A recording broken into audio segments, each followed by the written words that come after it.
Tradutor, ele conta a história de um professor cubano de literatura russa que é convocado para trabalhar como intérprete, para ajudar na comunicação entre crianças vítimas do acidente de Chernobyl e médicos cubanos. O que aconteceu foi que, a partir do acidente, muitas crianças desenvolveram leucemia e foram enviadas para Cuba para tratamento médico. Chegaram lá, as crianças russas com as suas famílias não conseguiam se comunicar com os médicos que só falavam espanhol. Então, convocaram alguns professores que falavam os dois idiomas para ajudar nessa comunicação. É uma história real e eu faço esse personagem, que é esse professor.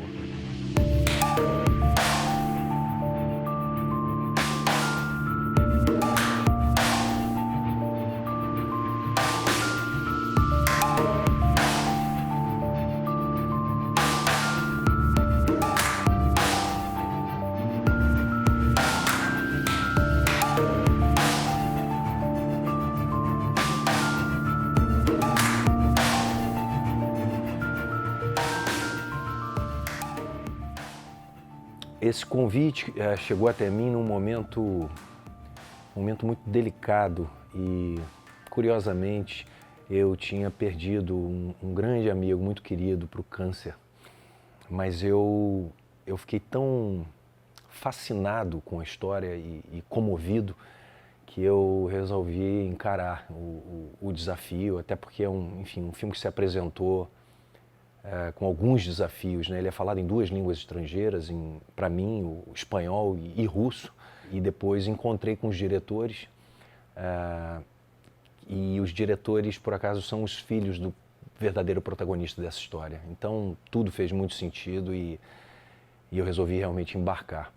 Trabalhei com uma professora, tanto um professor de espanhol como uma professora de russo, nessas 4 semanas. Eu fiz aí, sei lá, mais ou menos umas 5 horas de espanhol pela manhã, mais umas 5 horas de russo pela tarde, durante 4 semanas, um intensivo assim.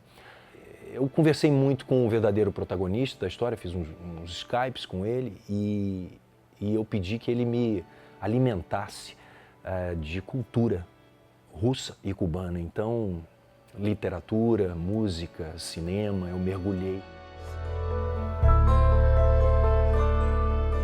Yo no leí nada de esto. Estos chicos tampoco. Eu estou sempre concentrado no que a personagem está vivendo, né? No conflito, na jornada, na questão humana. Eu acho que até por isso eu me aventuro a fazer trabalhos em outras línguas, porque eu estou contando histórias sobre seres humanos, eu estou refletindo as nossas questões, independente da cultura, né? Olha, a questão das exibições para as escolas públicas é um desejo antigo, até porque eu tenho uma influência dentro de casa. Minha mãe é pedagoga, apesar de não exercer mais há bastante tempo, e meu pai é engenheiro, mas sempre deu aula por paixão. A profissão do professor, para mim, é a profissão mais linda que existe. Eu tenho uma admiração gigantesca e sempre tive vontade de ter contato, de conversar. E aí eu conversando com o distribuidor desse filme, até porque o meu personagem é um professor, ele encontrou, tanto em São Paulo quanto no Rio de Janeiro, formas da gente fazer exibições para professores, para alunos, nesse caso até para médicos. A gente esteve no hospital fazendo exibição e logo após a gente entrava num debate para falar de tudo, especialmente de educação. Acho que sem educação a gente não tem capital humano, né? Não tem pensamento crítico. Então, não sei, mas para mim a educação é a base de tudo. E sempre me interessou falar muito disso. E essa foi uma oportunidade linda, porque os debates foram emocionantes.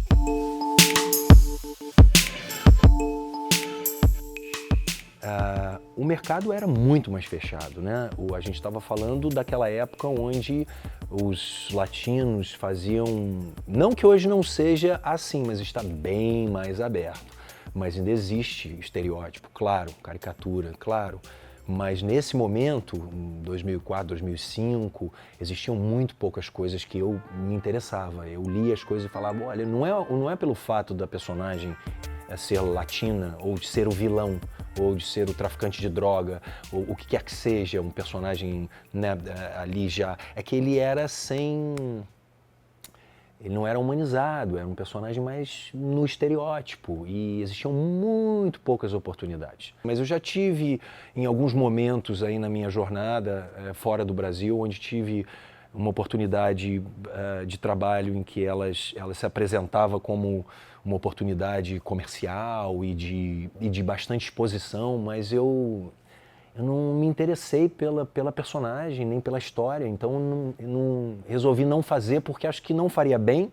Eu me sentia meio que saindo de um caminho que para mim parece ser o caminho que eu quero seguir, por opção.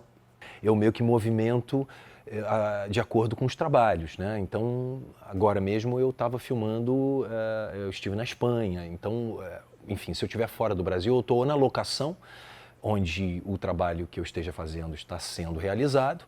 Eu trabalho também nos Estados Unidos, por acaso eu faço uma série que é filmada em Los Angeles, por isso eu passo bastante tempo lá.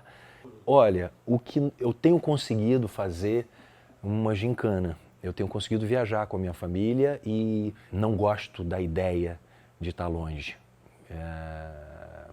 Nossa, saudades, ainda mais agora. Minha filha está fazendo 2 anos de idade, eu estou daquele jeito. Então, ficar longe é uma coisa que me desagrada muito. O sonho é continuar fazendo o que eu amo fazer. Esse é o sonho. E ter a família junto. E a gente poder estar junto. Como que a gente vai fazer com que isso aconteça? É a mágica, é o equilíbrio, são as soluções que a gente tem que ser, às vezes, criativo. A internet ajuda, né? Não é a mesma coisa. Então não é o suficiente, eu preciso estar junto.